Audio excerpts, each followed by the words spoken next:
مسائل تو علماء سے پوچھیں، یہ حکم مبین ہم کو رب سے ملا ہے، چلو پوچھ کیسے جیے زندگی کو، چلو پوچھ لے کس میں رب کی رضا ہے، رب کی رضا ہے۔ الحمدللہ رب العالمین والصلاة والسلام علی سید المرسلین، اما بعد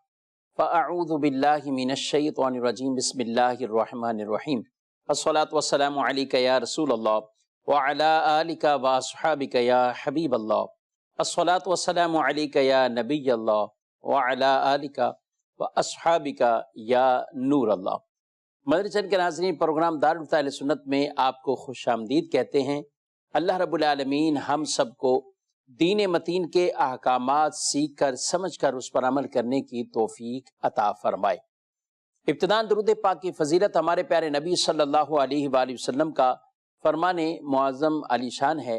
من صلی علیہ واحدۃ صلی اللہ علیہ عشرہ۔ ارشاد فرمایا، جو شخص مجھ پر ایک مرتبہ درود بھیجے اللہ اس پر 10 رحمتیں نازل فرماتا ہے۔ ومن صلی علیہ عشرہ، اور جس نے 10 بار درود بھیجا صلی اللہ علیہ میاں، اللہ اس پر 100 رحمتیں نازل فرمائے گا۔ ومن صلی علیہ میۃ، اور جس نے مجھ پر 100 بار درود بھیجا صلی اللہ علیہ الفا، اللہ اس پر 1000 رحمتیں نازل فرمائے گا۔ قربان جائیں، جتنا درود پڑھتے جائیں گے انشاءاللہ اللہ کی رحمتیں اتنی ہی زیادہ وہ برستی رہیں گی۔ باہر ہوں، گھر پر ہوں، مسجد کی طرف جا رہے ہوں، انتظار نماز کے اندر بیٹھے ہوں، یا گاڑی ڈرائیو کر رہے ہوں، بس اوقات کئی ہمارے پاس ایسے وقت ہوتے ہیں جو فضولیات میں چلے جاتے ہیں، یا کوئی بھی کام نہیں کر رہے ہوتے، کوئی فضول کام بھی نہیں، تو ایسے ہی وقت کو گویا کہ ضائع کر دیا۔ کوشش کریں درود شریف، ذکر و درود زبان پر وہ جاری رہے۔ اللہ مجھے آپ کو عمل کی توفیق عطا فرمائے۔ صلی علی الحبیب صلی اللہ تعالی علی محمد صلی اللہ علیہ وآلہ وسلم، صلاۃ و سلام علیک یا رسول اللہ وعلی آلک واصحابک یا حبیب اللہ۔ ہمارے ساتھ آج کے مہمان ہیں مفتی جمیل صاحب، حضرت آپ کو خوش آمدید کہتے ہیں۔ جزاکم اللہ۔ کیسے مزاج گرام؟ الحمدللہ علی کل حال۔ بالخصوص ان ایام میں حضرت صدیق اکبر خلیفۃ المسلمین، خلیفہ اول بلا فصل، امیر المومنین، اور ہر چیز میں اول آنے والے، اسلام میں بھی سب سے پہلے داخل ہوئے، نبی کریم علیہ السلام کے ساتھ ہجرت بھی کی ہے۔ کبھی اگر اللہ کی راہ میں خرچ کرنے کا موقع اور وقت آتا ہے تو آپ اس میں بھی گویا کہ سب سے پہل ہی کرتے اور اول پوزیشن ہی حاصل کرتے۔ ان دنوں میں بطور خاص ان کا ذکر خیر ہوتا ہے، اور سارے صحابہ سے محبت بھی ہونی چاہیے، ذکر خیر ان کا کرتے رہنا چاہیے۔ ایک نعرہ ہے جو امیر اہل سنت دامت برکاتہم العالیہ نے لگایا ہے الحمدللہ، اور بچے بچے کو گویا کہ اس نعرے کی صورت میں ایک پیغام بھی چلا گیا، عقیدہ بھی سکھا دیا گیا، ہر صحابی نبی جنتی جنتی، بچوں کی زبان پر جاری ہوتا ہے۔ میں چاہوں گا اس نعرے کے جو پیچھے پس منظر ہے، یہ نعرہ بیسیکلی لے لیں کہ یہ قرآن حدیث کے حوالے سے اگر ہم اس کو دیکھنا چاہیں تو کیا دلائل اس کے پیچھے ہیں کہ ہر صحابی نبی جنتی ہونے کے بارے میں ہر ایک مسلمان کا کیا عقیدہ ہونا چاہیے؟ بسم اللہ الرحمن الرحیم، الحمدللہ رب العالمین والصلاة والسلام علی سید الانبیاء والمرسلین۔ صحابہ کرام علیہم رضوان کی شان و عظمت بہت زیادہ ہے، اور ان کے فضائل قرآن و احادیث میں موجود ہیں۔ کئی آیات کریمہ، احادیث کریمہ نبی کریم صلی اللہ تعالی علیہ وسلم کی ایسی ہیں کہ جن سے صحابہ کرام علیہم رضوان کا جنتی ہونا ثابت ہے۔ ٹھیک ہے، تو لہذا امیر اہل سنت دامت برکاتہم العالیہ کی طرف سے جو یہ نعرہ ہے ہر صحابی نبی جنتی جنتی، تو یہ کوئی ایک نئی بات نہیں ہے، بلکہ یوں کہیے کہ اس نعرے کے اندر قرآن و حدیث میں جو صحابہ کرام علیہم رضوان کی فضائل اور ان کے مراتب اور اللہ و رسول کی بارگاہ میں جو ان کے مقام و مرتبے ہیں وہ قرآن و حدیث میں واضح طور پہ بیان کر دیے گئے ہیں۔ تو اب یہ نعرہ بھی گویا وہ قرآن و حدیث میں صحابہ کرام علیہم رضوان کی جو فضیلتیں ہیں یہ ان کا ایک خلاصہ ہے، ٹھیک ہے، کہ ہر صحابی نبی جنتی جنتی۔ تو نبی کریم صلی اللہ تعالی علیہ وآلہ وسلم کے جو بھی صحابہ ہیں وہ جنت کے حقدار ہیں، اور ایسے جنت کے حقدار ہیں کہ ان کی جو پیروی کرنے والے ہیں، یہ صحابہ کرام علیہ رضوان چونکہ اسلام قبول کرنے میں انہوں نے پہل کی ہے، ٹھیک ہے، اولین ہیں، سابقین ہیں، اور جو ان کے بعد جو لوگ ان کی پیروی میں ایمان لائیں گے اور احسان کے ساتھ ان کی پیروی کریں گے، اللہ تبارک و تعالیٰ تو ان کو بھی اپنی رضا کا مجدہ سنا رہا ہے۔ سبحان اللہ۔ تو صحابہ کرام علیہ رضوان ان کا جنتی ہونا قرآن پاک کی آیات سے ثابت ہے۔ اللہ تبارک و تعالیٰ نے سورہ حدید کی آیت نمبر 10 میں صحابہ کرام علیہ رضوان کی دو بڑی تقسیم کی ہیں، فتح مکہ سے پہلے اسلام لانے والے ٹھیک ہے، اور فتح مکہ کے بعد اسلام لانے والے صحابہ۔ اگرچہ ان دونوں طبقات کے اندر آپس میں فرق ہے درجات کے اندر، لیکن اللہ تبارک و تعالیٰ نے دونوں ہی صحابہ کرام علیہ رضوان کے ان دونوں گروہوں کے لیے جنت کا وعدہ فرما لیا ہے۔ چنانچہ اللہ تبارک و تعالیٰ سورہ حدید کی آیت نمبر 10 پارہ 27 میں ارشاد فرماتا ہے، لا يستوی منکم من انفق من قبل الفتح وقاتل اولئک اعظم درجة من الذین انفقوا من بعد وقاتلوا۔ یہاں پہ دو تقسیم اللہ تعالیٰ نے فرمائی ہے۔ جی جی، فرمایا کہ تم میں برابر نہیں وہ جنہوں نے فتح مکہ سے پہلے خرچ کیا اور جہاد کیا، وہ مرتبے میں ان سے بڑے ہیں جنہوں نے بعد فتح مکہ خرچ کیا اور جہاد کیا۔ یہ دو گروہ ہو گئے قبل فتح مکہ، اور ان کا درجہ بڑھ کر ہے ان کے مقابلے میں جو فتح مکہ کے بعد جنہوں نے اسلام قبول کیا، راہ خدا میں خرچ کیا، جہاد کیا۔ آگے اللہ تعالیٰ ان دونوں طبقات کے بارے میں فرماتا ہے وَكُلًّا وَعَدَ اللَّهُ الْحُسْنَى، اور اللہ تبارک و تعالیٰ نے ان سب سے جنت کا وعدہ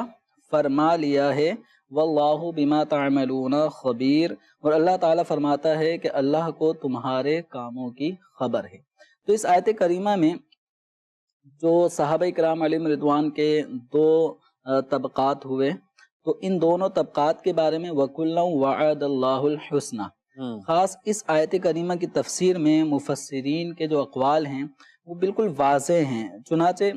امام ابو منصور ماتوریدی رحمۃ اللہ علیہ اس آیت کریمہ کی تفسیر میں فرماتے ہیں ای وعد اللہ لکلا الفریقین،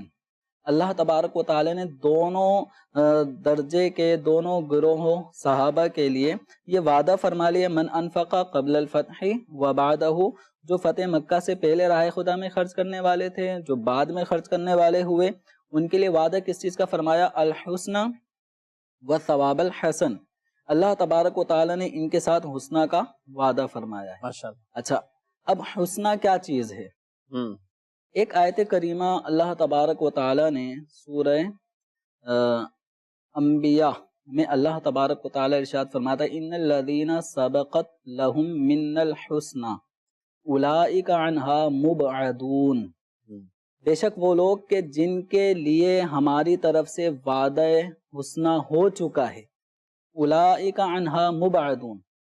وہ جہنم سے دور رہیں گے۔ تو صحابہ کرام علیہ رضوان کے لیے اللہ تبارک و تعالی نے حسنہ کا وعدہ فرمایا، اور جن کے لیے وعدہ حسنہ ہو چکا اللہ تبارک و تعالی سورہ انبیاء میں ارشاد فرماتا ہے اولئک عنہا مبعدون، کہ وہ جہنم سے دور رہیں گے، بلکہ جہنم کی بھنک بھی انہیں محسوس نہ ہوگی، بلکہ وہ قیامت کی بڑی گھبراہٹ لا یحزنہم الفزع الاکبر، کہ قیامت کی جو بڑی گھبراہٹ ہے اس سے بھی وہ محفوظ رہیں گے۔ وَتَتَلَقَّاهُمُ الْمَلَائِكَةُ، اور جب یہ قبروں سے اٹھیں گے تو ملائکہ ان کا استقبال کر رہے ہوں گے اور کہیں گے هَذَا يَوْمُكُمُ الَّذِي كُنْتُمْ تُوعَدُونَ، کہ یہ وہ دن ہے جس دن کا تم سے وعدہ کیا جا رہا تھا، اور اللہ تعالیٰ نے جو حسنہ کا وعدہ فرمایا ہے، جنت کا وعدہ فرمایا ہے، جہنم سے دور رہنے کا وعدہ فرمایا ہے، تو یہ حضرات صحابہ کرام علیہم رضوان نبی کریم صلی اللہ تعالیٰ علیہ وسلم کے ساتھ ساتھ جنہوں نے اپنے شب و روز گزارے ہیں، حضور کی بارگاہ میں رہے ہیں، قربانیاں دی ہیں، اپنے اموال خرچ کیے ہیں، اپنے گھر بار کو چھوڑا ہے، اپنی جانوں کے نذرانے انہوں نے راہ خدا میں دے دیے، تو اللہ تبارک و تعالیٰ نے ایسے صحابہ کرام علیہم رضوان سے جنت کا، حسنہ کا وعدہ فرمایا ہے۔ تو اب نبی کریم صلی اللہ تعالیٰ علیہ وسلم کا جو مبارک دور ہے، اعلان نبوت کے بعد سے اگر ہم دیکھتے ہیں تو 13 سال مکہ مکرمہ میں نبی کریم صلی اللہ تعالیٰ علیہ وآلہ وسلم نے گزارے ہیں۔ اس کے بعد پھر مکہ مکرمہ سے ہجرت کی اور مدینہ منورہ تشریف لے آئے۔ اب فتح مکہ سے پہلے بھی کئی سال ایسے گزرے ہیں کہ جن میں نبی کریم صلی اللہ تعالیٰ علیہ وسلم کے کثیر صحابہ نے اسلام قبول کیا، اور جب مکہ فتح ہوتا ہے تو مکہ فتح ہونے کے بعد تو ایک بڑی تعداد وہ جو اہل مکہ کی تھی وہ بھی مسلمان ہو جاتے ہیں۔ جی تو اللہ تعالیٰ کی طرف سے دونوں طبقات صحابہ کے لیے وَكُلًّا وَعَدَ اللَّهُ الْحُسْنَى، تو اللہ تعالیٰ حسنہ کا وعدہ فرما رہا ہے، لا یخلف المیعاد، اور وہ اپنے وعدے کی خلاف ورزی نہیں فرماتا۔ حسنہ سے مراد جنت ہے، مفسرین اس کو واضح فرماتے ہیں، اور جہنم سے دور رہیں گے تو صحابہ کرام علیہم رضوان امت کا وہ طبقہ ہے کہ جو جہنم سے دور ہیں، اور جنت ان کا اللہ تعالیٰ نے مقدر فرمایا ہے، جنت کے یہ حقدار ہیں۔ تو اس لیے یہ جو نعرہ لگایا جاتا ہے ہر صحابی نبی جنتی جنتی، یہ قرآن و احادیث ہی کی ترجمانی ہے، اور نبی کریم صلی اللہ تعالیٰ علیہ وسلم نے بھی جا بجا صحابہ کرام علیہ رضوان کے جنتی ہونے کا بیان بھی فرمایا ہے۔ اس لیے کسی بھی مسلمان کو اس عقیدے کے بارے میں شک میں مبتلا ہونا بھی نہیں چاہیے، کیونکہ قرآن سے احادیث سے عقیدہ ثابت ہے، کوئی نئی چیز نہیں ہے۔ ماشاءاللہ، بہت آپ نے وضاحت سے اس چیز کو بیان فرمایا۔ اور ترمذی شریف کی حدیث پاک بھی حضرت جابر رضی اللہ تعالیٰ عنہ کہتے ہیں کہ سمیعت رسول اللہ صلی اللہ علیہ وآلہ وسلم، آپ کو یہ میں نے کہتے ہوئے سنا ہے کہ حضور علیہ الصلوۃ والسلام خود فرمائیں لا تمس النار مسلمن رعانی، کہ آگ اس سے نہیں چھوئے گی اس مسلمان کو جس نے مجھے دیکھا ہے، جس نے مجھے دیکھا ہے ایمان کی حالت میں، اسلام کی حالت میں، جس نے نبی پاک علیہ الصلوۃ والسلام کی حیات طیبہ میں حضور علیہ الصلوۃ والسلام کا دیدار کیا، آپ کی صحبت میں بیٹھا اور اسی پر خاتمہ ہوا، وہ صحابی ہیں، اور ان کے لیے جو بشارت ہے وہ اللہ نے جنت کی بشارتیں عطا فرمائی ہیں۔ عمومی طور پر جو صحابہ کی ایک کیٹیگری بیان کی گئی، فتح مکہ سے پہلے اور فتح مکہ کے بعد والے، اور غزوہ بدر والوں کی فضیلت کو بیان کیا گیا، عشرہ مبشرہ یہ صحابہ کرام علیہم رضوان ان کی فضیلتوں کو بیان فرمایا گیا، بیت رضوان میں جو تھے ان کے لیے بیان فرمایا گیا۔ اعلیٰ حضرت امام اہل سنت کیا فرماتے ہیں کہ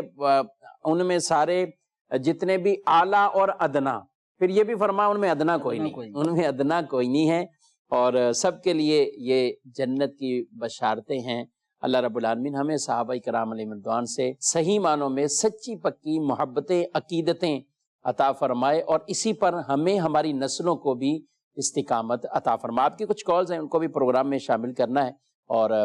بڑھتے ہیں ناظرین کی طرف، دیکھتے ہیں کیا پوچھا جائے۔ میرا نام ختیجہ طاریہ ہے، میں مرکز الاولیاء لاہور سے بات کر رہی ہوں۔ ناخن کاٹنے سے وضو ٹوٹ جاتا ہے؟ جی ٹھیک ہے، اسے بھی شامل کرتے ہیں۔ مزید کون؟ میرا سوال یہ ہے کہ ہم نے نا گھر میں بلی رکھی ہے، جو پالتو بلی نہیں رکھی ہوتی، وہ کہ نا بال وغیرہ جو ہے نا وہ گرتے رہتے ہیں، کبھی یا نماز کے کبھی کپڑوں پہ، تو اس میں کیا وہ پلیت تو نہیں ہوتی، نماز جائز ہو جاتی ہے اس کے ساتھ؟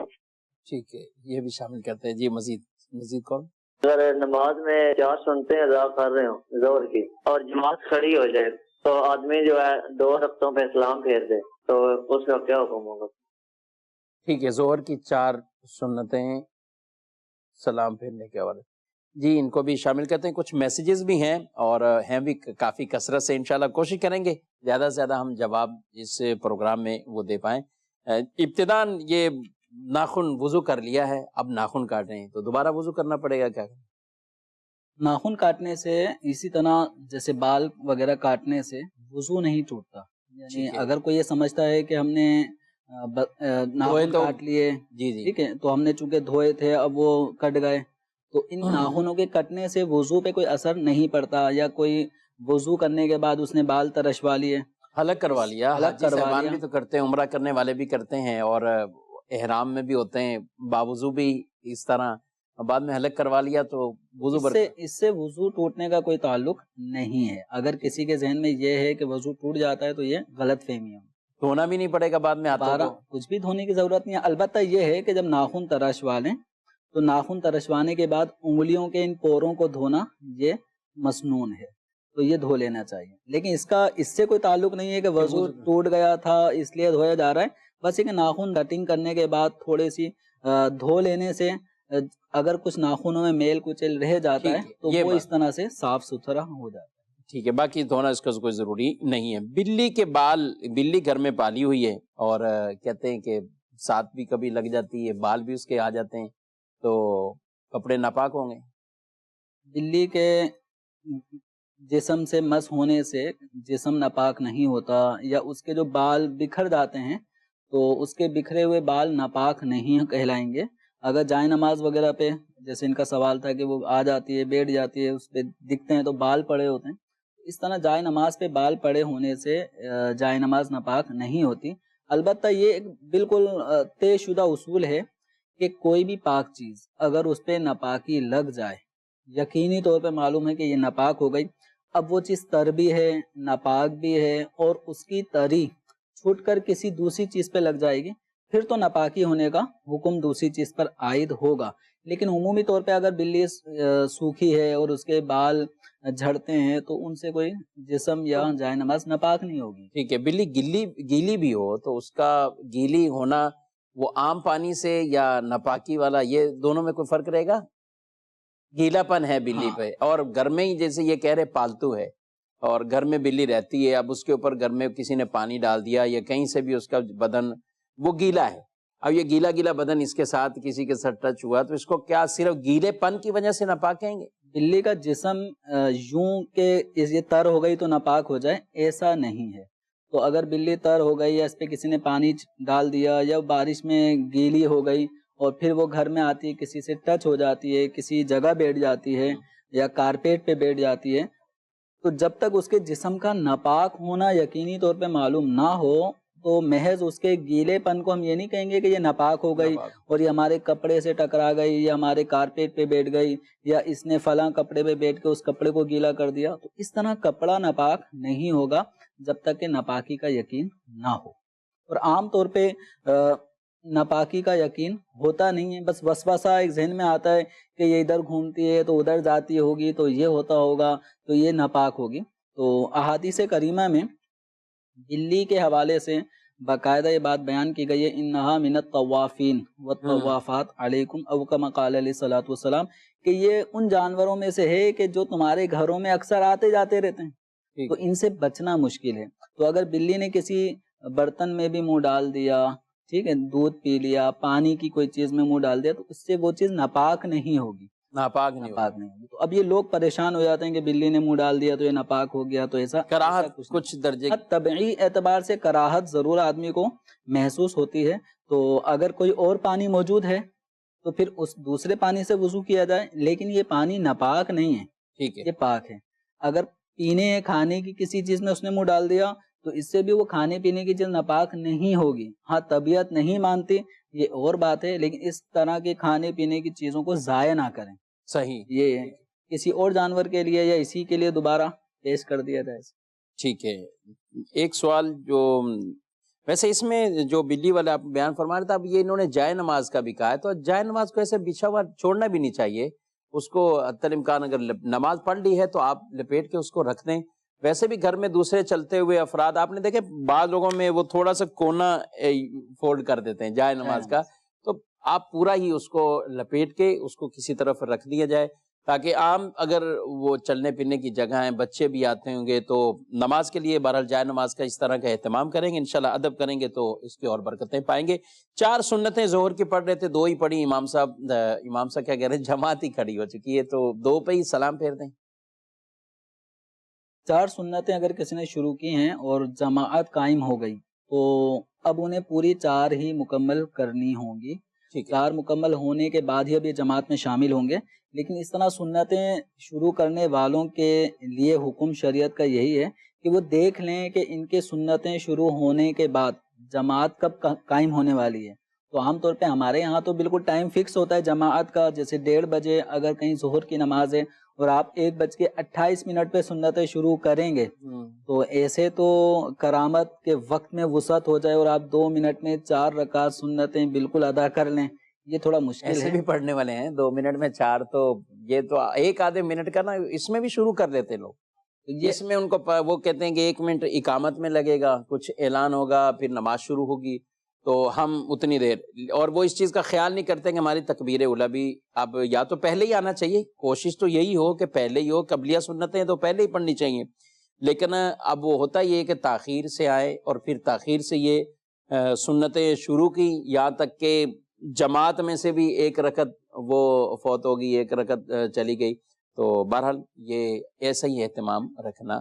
چاہیے کہ ان قبلیہ ہے تو ان کو پہلے ہی پڑھیں، لیکن جواب ارشاد فرما دیا ہے کہ 4 پوری پڑھنی شروع کر دی تو اب پوری 4 ہی پڑھیں، 2 پہ سلام نہ پھیریں. جی مزید سوالات. سلسلہ دارالفتہ اہل سنت میں میرا یہ سوال ہے کہ کیا کوئی اسلامی بہن دوران عدت نئے کپڑے پہن سکتی ہے جبکہ اس کے پاس کوئی اور کپڑے پہننے کے لیے بہت کم کپڑے ہوں؟ جواب ارشاد فرما دیں. دوران عدت نئے کپڑے پہننا، جی اس کو بھی شامل کرتے ہیں. مزید سوال. مفتی صاحب سے میرا سوال یہ ہے، کسی بزرگ کے ساتھ ہا لکھنا، صحابی کے ساتھ دعاد لکھنا، ایسا لکھنا کیسا، رہنمائی فرما دیجیے. یا کسی بزرگ کے ساتھ رضی اللہ تعالیٰ عنہ لکھ سکتے ہیں، یا صحابی کے ساتھ رحمت اللہ تعالیٰ علیہ لکھ سکتے ہیں، رہنمائی فرما دیجیے. ایک سوال میں 2-3 سوال انہوں نے مکس کیے ہیں، اور ایک تو یہ ہے کہ بزرگ کا نام لکھا ہے تو عام طور پہ رے ہے لکھ دیتے ہیں لوگ، را بنا دیا، ہے بنا دیا، یا کچھ اللہ رب العالمین کا نام رکھا ہے تو عز و جل لکھا جاتا ہے تو وہ عین بنا دیں گے. نبی کریم علیہ السلام کا نام تو صاد وہ بنا دیں گے. تو بزرگوں کے نام کے ساتھ تو پہلا ان کا سوال وہ یہی تھا کہ یہ اس طرح کے جو مخفف بنا کر لکھ دیا جاتا ہے کیسا ہے؟ اللہ تبارک و تعالیٰ کے نام کے ساتھ عز و جل یا جل جلالہ یہ پورا لکھنا چاہیے. تو اس کی جگہ تخفیف والے کلمہ لکھنا جائز نہیں ہے، یعنی عین لکھ دینا یا جیم لکھ دینا. اسی طرح درود شریف نبی کریم صلی اللہ علیہ وسلم کا جب نام نامی اس میں گرامی لکھا جائے تو صلی اللہ علیہ وسلم یا علیہ السلام، علیہ صلاۃ والسلام یہ پورا لکھنا چاہیے. اس کی جگہ صل عم لکھ دینا یا صاد لکھ دینا یہ جائز نہیں ہے. اسی طرح بزرگان دین رحمہم اللہ ان کے ناموں کو جب لیا جا رہا ہوتا ہے تو جیسے صحابہ کرام علیہم الرضوان کا نام آئے گا تو رضی اللہ عنہم یا علیہم الرضوان یہ جملہ لکھنا چاہیے. اس کی جگہ را اور ضاد لکھ دیتے ہیں تو اس کی اجازت نہیں ہوگی. اسی طرح بزرگوں کے نام کے ساتھ رحمت اللہ علیہ کی جگہ را ہا ڈال دیا، اس کی بھی اجازت نہیں ہے. عادت یہی بنائے پورا پورا ہو. دیکھیں اب یہ جب ہم نام لیتے ہیں وہ ساتھ میں کہتے ہیں رحمت اللہ علیہ، تو ایک دعائیہ کلمات بھی ہوتے ہیں.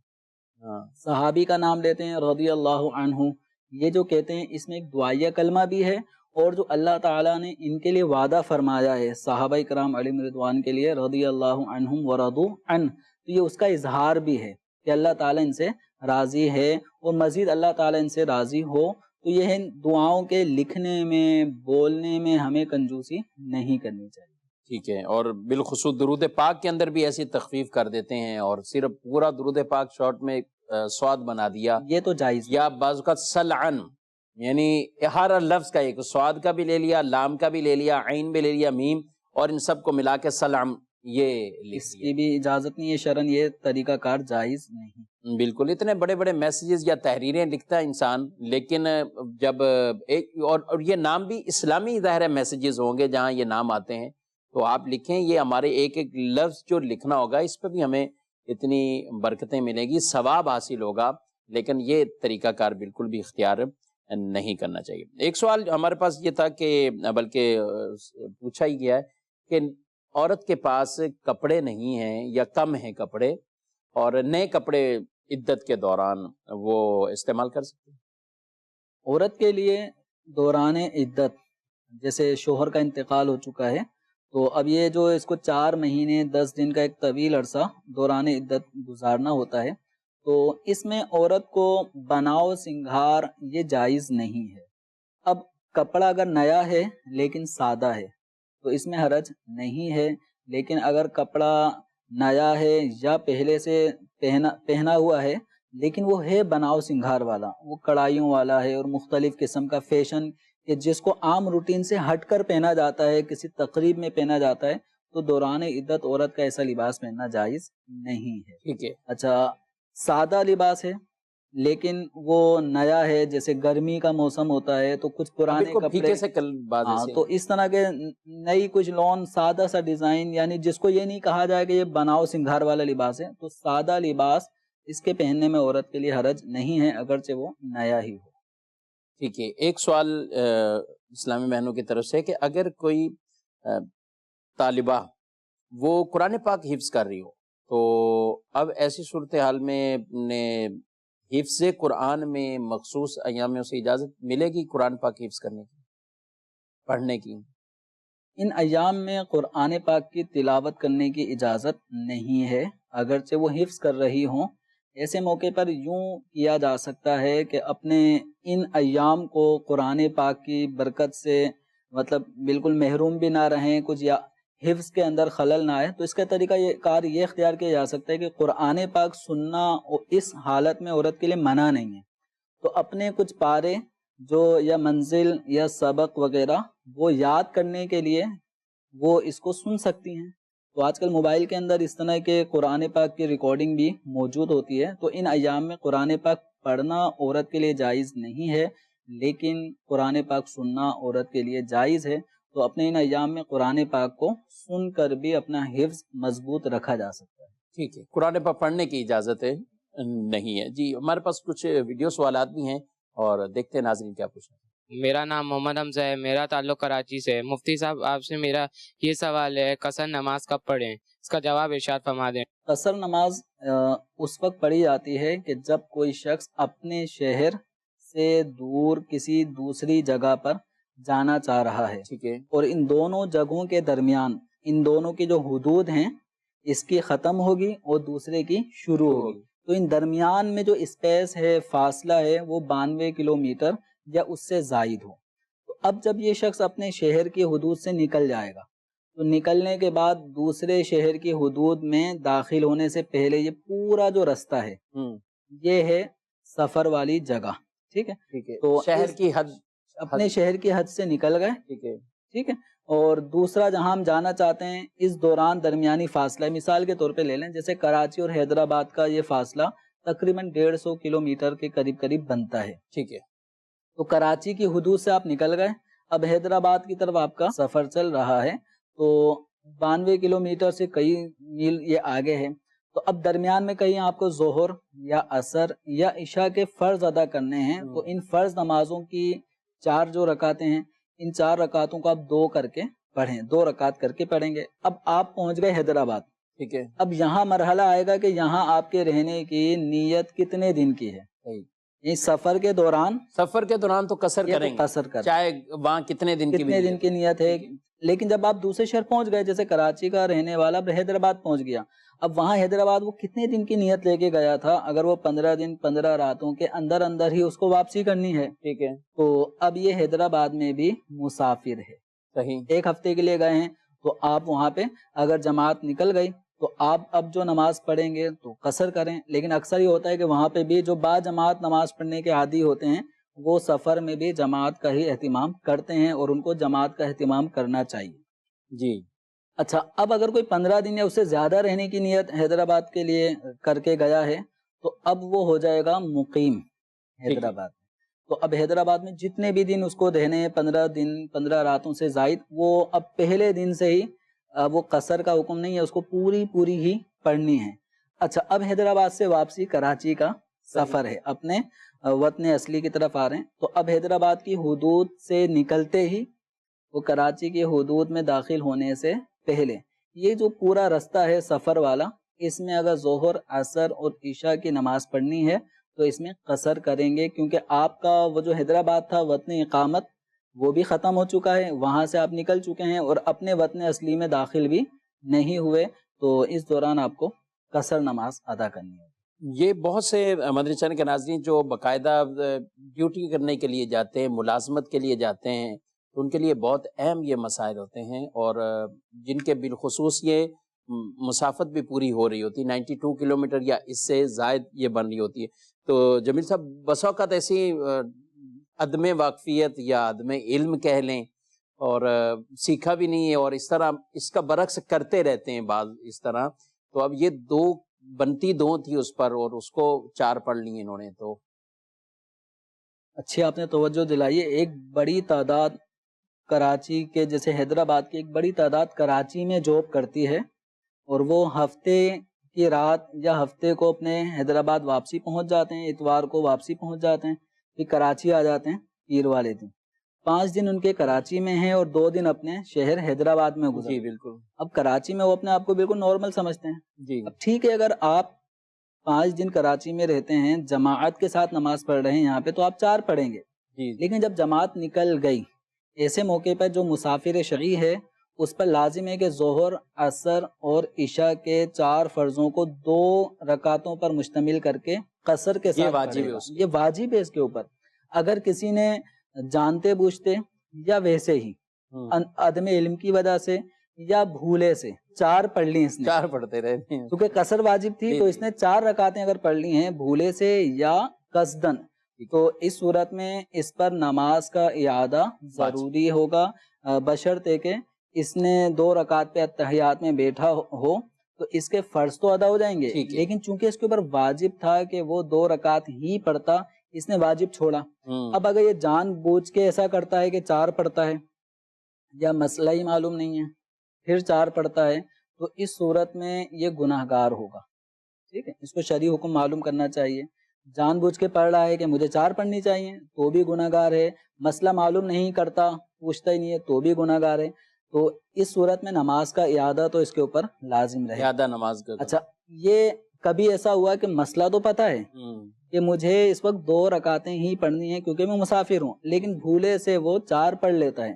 قاعدہ اولا اس نے 2 رکعت پہ بیٹھ کے قاعدہ بھی کیا، تو اس کے حق میں قاعدہ اولا یہ فرض ہے۔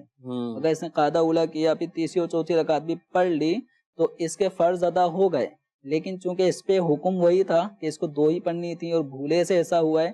اگرچہ گناہ گار نہیں ہوگا بھولنے کی وجہ سے، لیکن نماز کے اعادے کا اس کو پھر بھی حکم ہوگا کہ ان نمازوں کو 2 رکعت کر کے دوبارہ سے پڑھے۔